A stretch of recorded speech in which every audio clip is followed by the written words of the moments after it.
یو خواته که د بېنظیر انکم سپورټ پروګرام یا چې تېر حکومت د احساس په نوم باندې شروع کړی و هغه د علاقې د زنانو دپاره وبالجان جوړ شوی دی. سحر نه د علاقه مازي زنانه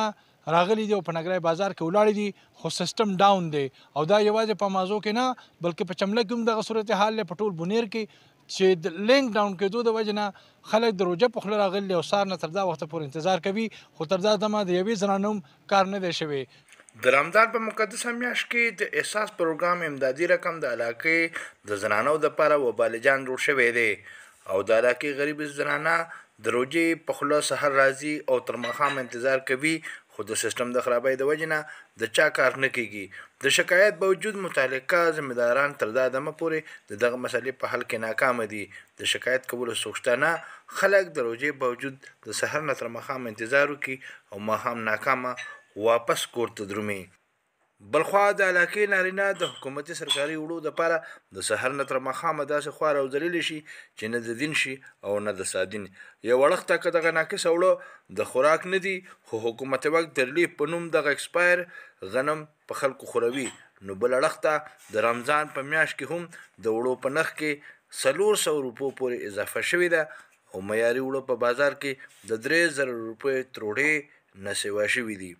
د سرکاري امدادي وړو د تقسیم طریقه کار هم واضح نه دی چې په نتیجه کې خلک د مشکلاتو سره مخ دي. ډېره زیاته مننه او ډېره زیاته شکریا چې تاسو خپل قیمتي ټایم راواغستو د دې خلکو د خیر په بنیاد باندې دلته کې نګری بازار د تاسو راغلي مسله چې کومه دا تاسو اوچتوي د میډیا په ذریعہ باندې حکام بالا ته دا تاسو رسوي نو دا ټول ناول خو تاسو ډېره زیاته مننه کوم ډېره زیاته شکریا ادا کوم. جانان صاحب مسله خو دلته کې دا ده چې دا د مختلفو ځایونو نه لکه د ډبان اختر نه د اصغر نه د نارنج نه د خراړی نه د خدرخان نه د چروړی د ایوان ګړی د منډو نه دا ټول خلک راغلي دي دلته چې کوم دی نو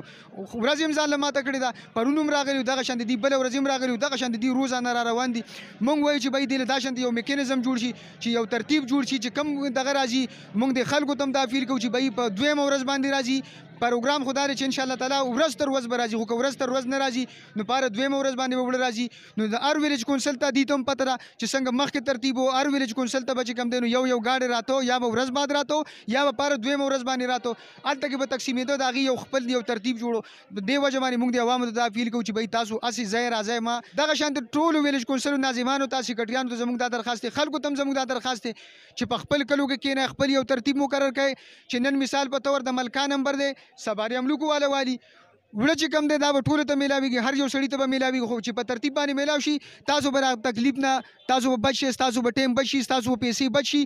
تاسو ته به میلاو شي په سهولت باندې ورته میلاو شي. که دا شانتې راځي دا په زرګاو خلک راغلي دا هغه کده بازار سر نه والي تر بر سره پورې ټول بازار ډک دی. نن چې وړه راځي نن 2 کسان تلي 2 ګاډي تلي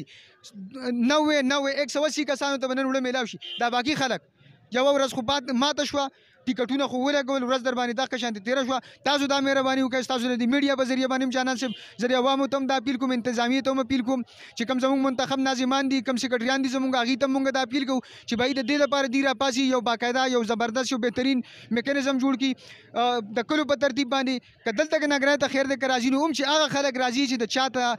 هغه وړه چې کوم دی نو هغه میلاویږي دا نور خلک چې کوم دی دوی به د کړاو نه بچ کېږي دوی به د مشکلاتو نه بچ کېږي د دوی به ټایم هم بچ کېږي د دوی به پیسې هم بچ کېږي. کله چې موږ انتظامیې سره خبرې وکړلې نو د هغې د وینا مطابق حکومت روزانه 106 کسان ته د یونو کونسل په سر باندې وړه ورکوي چې هغې باقاعده یو پلان شروع دی هر یو ویلیج کونسل کې ځایونه منتخب دي حکومت به دغه وړه دغه خلکو ته کورونو ته رسوي خو د بدمرغه خلک د ناپوهتیا د وجې نه سحر راځي او ماښامه پورې په دغه بازار کې ګرځي نه ورته وړه میلاو شي او روژې په خولې دغسې واپس ځي. د حکومت وینا ده چې خلک دې د سرکاري پلان مطابق راځي څو پورې چې چاته میسج نه وي شي د هغې د کلي د هغې خپل نمبر نه وي راغلی نو هغې پورې د ټول خلک نه راځي په یو ورځ کې صرف 106 کسانو ته اټه ورکړه کېږي دې وجې نه ټول خلک تکلیف نه کوي چې د دغې غټې ستړې نه خلاص شي. د وخان جانان وطن نیوز نګری مازی.